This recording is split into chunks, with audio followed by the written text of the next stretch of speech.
हैं यहाँ करेली में ईश्वरीय ब्रह्म कुमारी आश्रम में आज रक्षाबंधन की पूर्व संध्या पर रक्षाबंधन का त्योहार बड़ी धूमधाम से मनाया जा रहा है। और जिले की संचालिका दीदी जो है वो यहाँ पर आई हैं और उन्होंने सभी को रक्षा सूत्र बांधे हैं और सभी के मंगल कामना की है। उनसे जानते हैं कि दीदी संस्थान द्वारा सभी त्योहार बड़ी धूमधाम से मनाए जाते हैं। तो ये रक्षाबंधन का जो त्योहार है वो कितना महत्वपूर्ण है, बहन और भाई का क्या रिश्ता है? ओम शांति। यूं तो भारतवर्ष के सभी त्योहार कोई न कोई आध्यात्मिकता को छिपाए हुए हैं, जो भारत की संस्कृति को उजागर करते हैं। लेकिन ये रक्षाबंधन का पर्व आज समाज को बहुत गहरा संदेश देता है, क्योंकि वर्तमान परिस्थिति में हम देख रहे हैं कि समाज में भाईचारे के बदले भाई भतीजावाद है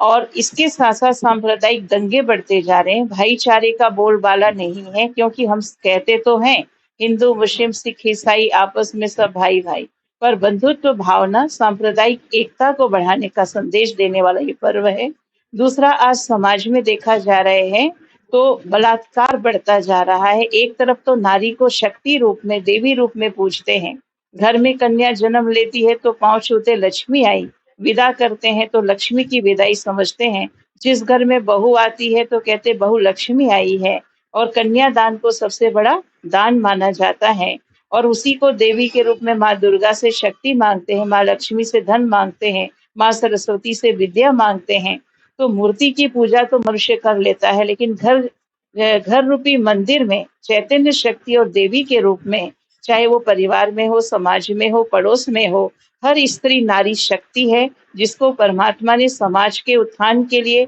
समाज की वृद्धि के लिए और समाज की संस्कृति को बनाए रखने के लिए भगवान ने इस धरा पर अवतरित होकर के ये कार्य किया है। तो यही उद्देश्य और इसी संदेश को लेते हुए हम पूरे भारतवर्ष ही नहीं, संपूर्ण विश्व में ब्रह्मा कुमारी संस्थान ये त्योहार धूमधाम से मनाती है कि पुनः भाईचारा समाज में आए, सांप्रदायिक एकता हो और हर नारी शक्ति को देवी रूप में या अपनी बहन के रूप में हर नार माने, और हर नारी हर नर को भाई के रूप में माने। तो समाज में जो व्याप्त व्यभिचार, अत्याचार, भ्रष्टाचार और बलात्कार का जो संदेश है वो चारों तरफ बढ़ता जा रहा है, वो मिट सके और भारत की संस्कृति जागृत हो और फिर से श्री कृष्ण जैसा हर नर और नारी लक्ष्मी और नारायण जैसा बने और ये भारत स्वर्ग बन जाए। इसी उद्देश्य से संस्थान द्वारा ये कार्य आयोजित किए गए हैं और पूरे जिले के गांव-गांव, शहर-शहर में, यहाँ तक कि जेल में भी जाकर कैदियों को ये संदेश दिया जा रहा है, चाहे वो प्रशासनिक हो, चाहे राजनीतिक हो, चाहे सामाजिक हो, चाहे व्यवसायिक हो, चाहे महिला हो, चाहे युवा हो, चाहे बच्चे हो, सबको ये आध्यात्मिक संदेश देकर संस्था समाज के उत्थान का कार्य करने के लिए प्रयासरत है। कुछ किंवदंतियां हैं रक्षाबंधन भाई बहन का, कुछ कहानियां हैं। जी, रक्षाबंधन की कहानी यही है कि पौराणिक कथाओं में हम सुनते आए हैं कि यमुना ने अपनी भाई यम को राखी बांधा,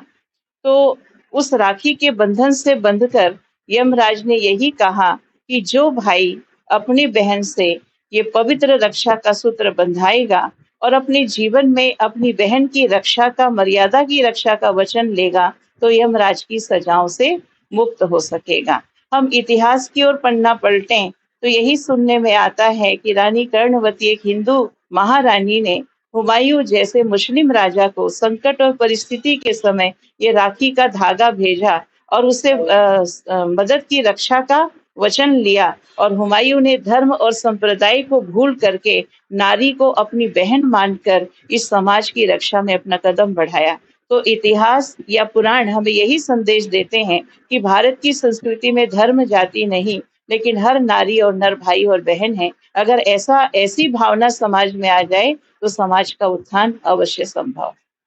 ये थी ब्रह्म कुमारी आश्रम से बड़ी दीदी जी, जिन्होंने सभी को रक्षा सूत्र बांधे और शुभकामनाएं दी और ये रक्षाबंधन पर्व का महत्वपूर्ण उन्होंने कथा यहाँ पे बताई।